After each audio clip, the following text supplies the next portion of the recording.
Well, hey there, YouTube. It's Petey Two Finger, and I had a great day. I'm super thankful, and I wanted to personally thank, uh, you know who you are, two people who gifted me so generously in your comments. I cannot tell you. Well, the one comment I reiterated my own personal experience, my story. So I hope that wasn't rude typing up this big thing and trying to tell you my thing, but your comment just like it hit home. It really did. And I had to share my end of the deal. So, real quickly, what I did, I took the actual mixes that were used in the official album drop, and those are the raw data, the wave files, and I converted them to 320 kbps, or the highest quality of Mp3. Now, I included a text document, thank you, and in that text document is another additional link to another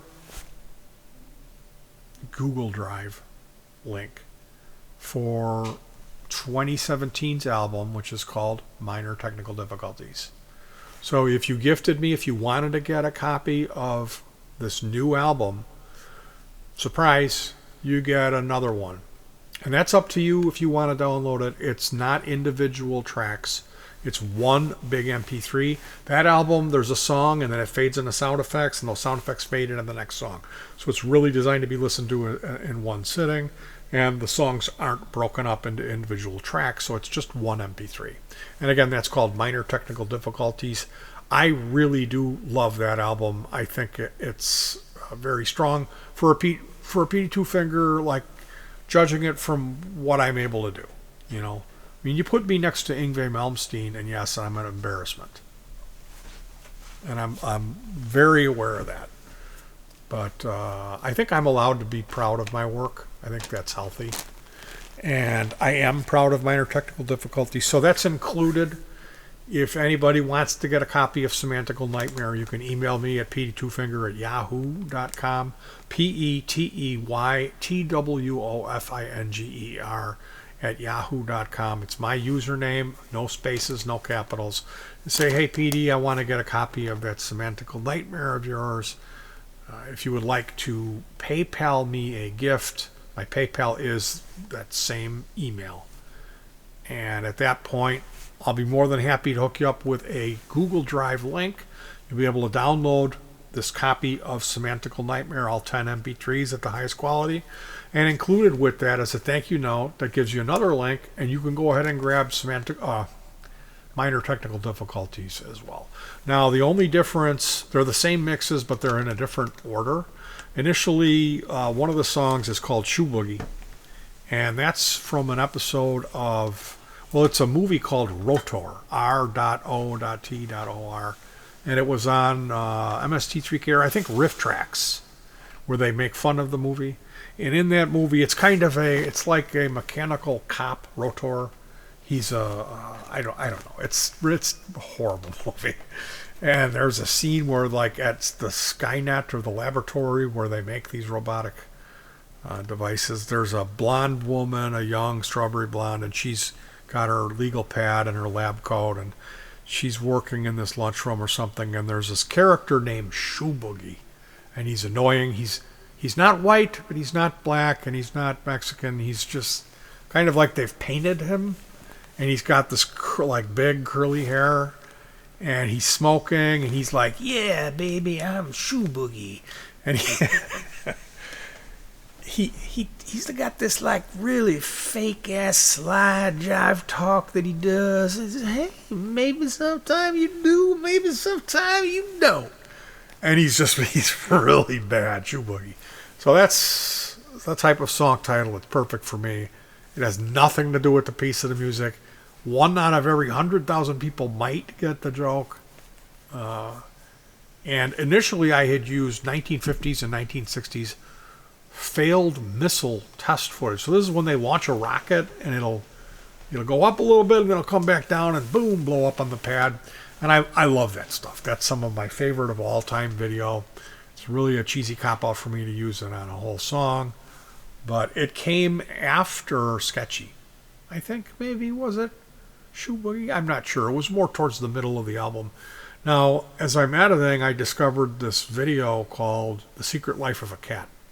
And I used that almost in its entirety. I edited the word, they had, it's like a silent movie, so there was wording or script text. I cut that out of it. I cut a little of the birthing scene that was kind of gross. Cut that out.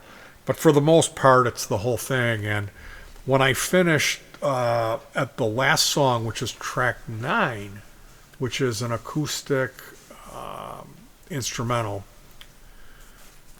there was still 3 minutes and 30 seconds of footage on this cat story. And I'm like, I've got to use this footage. It's so good.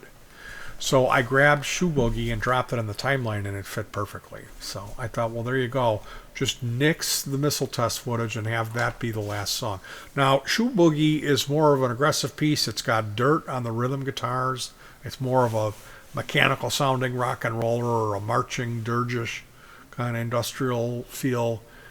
And it doesn't really so much fit with the rest of the tone of the album of these beautiful songs. So it is a bit weird, and I think ultimately it's suited to the middle of the album much better than it is to be the closing piece, where the closing piece being track 9 is more better for the ebb and flow of it. So on the MP3 version, the track listing is going to be different for Semantic Nightmare.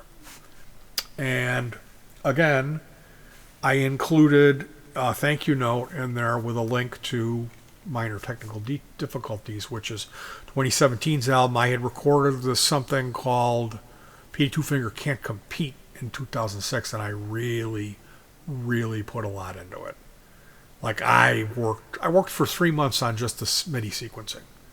And when I finished recording it, it was like 40 or 50 days of recording just the tracks. I did a dozen sound effects CDs. I sampled all of the video game systems in the house, sampled Atari. It was an incredible effort. And no one said a word. And I've tried to get people to listen to it and say anything. And no one will ever say a word to me about Can't Compete, which is, I think, the best thing I ever did in my life. And I was like, it's really personal. It's a lot of messed up topics that I deal with on the lyrics. And it was a sore spot for me because I thought, well, if I worked this hard on it and nobody like really would at least say like, wow, that's a thing, you made something, like nothing. It was just like I gave it out, burning copies and giving it to people, and everyone refused to comment on it. So I just assumed that maybe it would be better that I didn't do this. So I went for years without recording, and then it was through the generosity of a friend, Jimmy Photon, that I decided to get back into it. And of course, that January when I'm recording, all of a sudden we have this tragedy and we lose a member of our family. Both our kids had just left, and we had a pet cat that I had bonded with on a level that is unnatural. Like this cat was so good friends with me, like we were such good buddies, and then just within a week he's gone. And seeing him suffer that he did, it was not a good time for me. So that Minor Technical Difficulties album is a very bittersweet thing for me. I can't really listen to it. I get listening to it and it starts getting so good. I'm like, can't believe how good this is. And then it's like, oh my God, this lump in my throat's coming, because I know the last song is coming, and that's where I dealt with it in the last song. I sang and everything on it.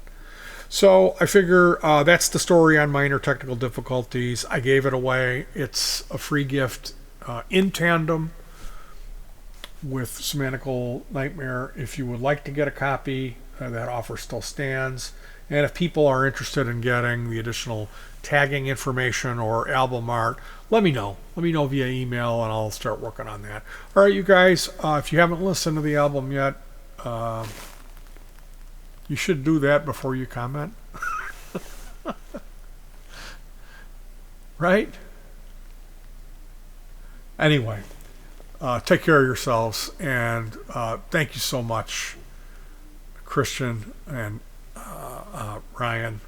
Thank you. All right. Peace.